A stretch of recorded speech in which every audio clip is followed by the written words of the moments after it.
All right, so for some of the materials and equipment needed, this right here is the helmet. Our normal helmets aren't available right now because they're getting refurbished for safety precautions, but this right here is the same idea.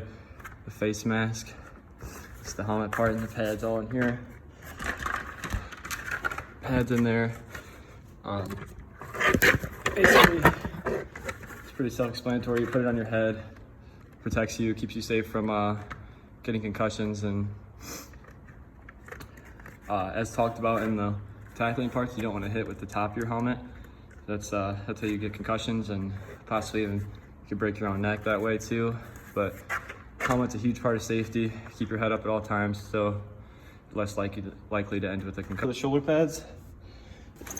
These is what you put on. Throw them over your shoulders. I'll show you. This is what it looks like when you got your shoulder pads on. Then once you have these on, you can go ahead and throw the jersey over it. This is a jersey right here. You take this and you put it over the shoulder pads so you have a uniform.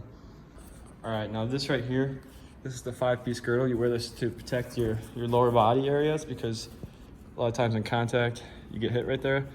This guards your hip, your thigh pad right here, same thing on the other side. This is the tailbone pad, protect your tailbone if you get hit there. Same thing, hip pad the other side. And then you put these on before you put your uniform pants on, and you throw the pants over it. And this is an idea of, these are practice pants, but still the same idea. Throw these on over the girdle so you're in uniform. Also, to protect your knees, you throw these in the knee pads slot right here in the pants, right where your knees are protected.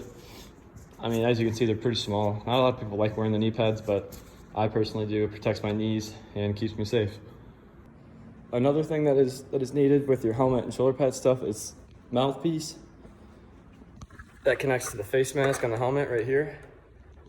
Put the mouthpiece right in there. That way you never lose it, it's always connected. Your belt for your uniform, you're gonna need one of those to keep your pants up. Looks something like this right here. Little belt right here. And then another optional thing is gloves. And something else that is highly recommended is wearing long socks. And so you don't get blisters. You are also gonna need cleats so you can get grip on the field. See how they have spikes in them? This is how you keep traction. You change direction faster with good spikes. These are Under Armour. It doesn't really matter whatever brand your stuff is. All stuff works pretty good, honestly. All right, so right here, this is the football field that you'll be playing on. You need 22 people, 11 on each team for offense and defense. 120 yards right here. You also need the referees and then all your game gear. Just audience tackles. Lead with your head down. Stuff to go to get a concussion. You can break bones, sprained ligaments, fractures, almost anything in contact that you can break something. So it's definitely a sport that is dangerous, but if played right with the right rules, then you'll be fine. Over here, we got 5 garbage cans cones set up, and the dummy is the center. So the center is the one who snaps the ball. Next to him is the guard, each side, and the outside are tackles. As a linebacker, you gotta know where these guys are, because you're gonna have to avoid them to make the tackle on the running back. And the running back is the person that carries the ball next to the quarterback in the backfield. So, first things first, you line up 5 yards away from the lineman, and that is the line of scrimmage. Get your feet slightly outside shoulder width. Bend in the knees. Hands step. Depending on where the ball is going. Alright, so now that you got the stance down, I'm going to explain what to do for run or pass. First things first, you get in your stance. Put your eyes on the quarterback. Read what's going on. So we got to set the stance. Go ahead. See the front. Step to make the tackle, whatever gap he's going to. Now for pass, set. So let's say it's a different play now. Same idea, eyes on the quarterback. Reading. Go. See pass, now you're dropping into coverage. You're guarding the man. Alright, now that you know the difference between pass and run, I'm I'm gonna show you what to do when you're going to stop the run. Those cones and stuff over there, those are linemen and real people. So you're gonna have to avoid them and use your hands. So let's say this is the lineman that's coming to block me. We see each other. I'm coming down. You're reaching, full extension with your hands and popping, staying low. And then you're pulling down and ripping through. That way he can't get his hands on you and can't block you. All right, now that you've avoided the lineman and it's time to make the tackle, this bag right here is representing the running back, the person carrying the ball.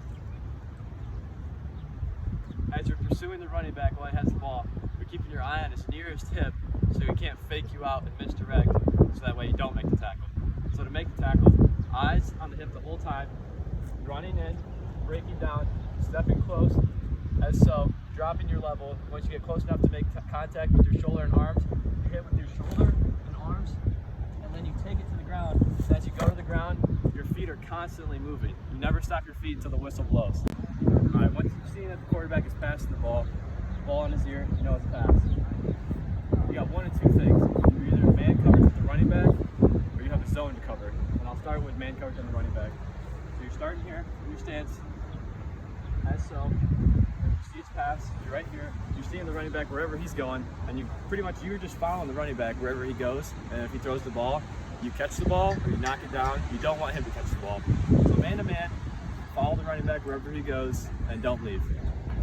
All right, zone, a little more complicated. So zone coverage, basically, you have a bunch of teammates on your field, safeties, corners, other linebackers that have a different zone on the field. So one person will have the short, flat area outside the box, same thing on the other side. And then you got the people guarding deep, and the linebackers usually have the middle and flat to hook areas, which is 10 to 15 yards around the line of scrimmage.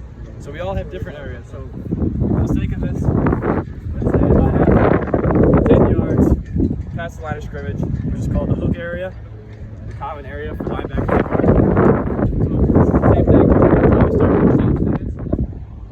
You set the pass, your drop step, to get to your zone. And now that I'm in my zone, I'm looking for a receiver to come one of these two ways. And once a receiver comes to my zone, then you lock onto him until he either leaves your zone and somebody comes in, and then you take the new guy, but you never leave a guy unless somebody else new comes into your zone. So once somebody hits your zone, that's your man, and you stay on him until the play's over. Another note about passing though is the back pedal. The back pedal is pretty much just running backwards like this, but it's common for passes to get in the best spot and also keep your eyes on the quarterback while you're dropping. You need to do the back pedal as so. All right, congratulations. Now you know how to play linebacker with Finn Brandon.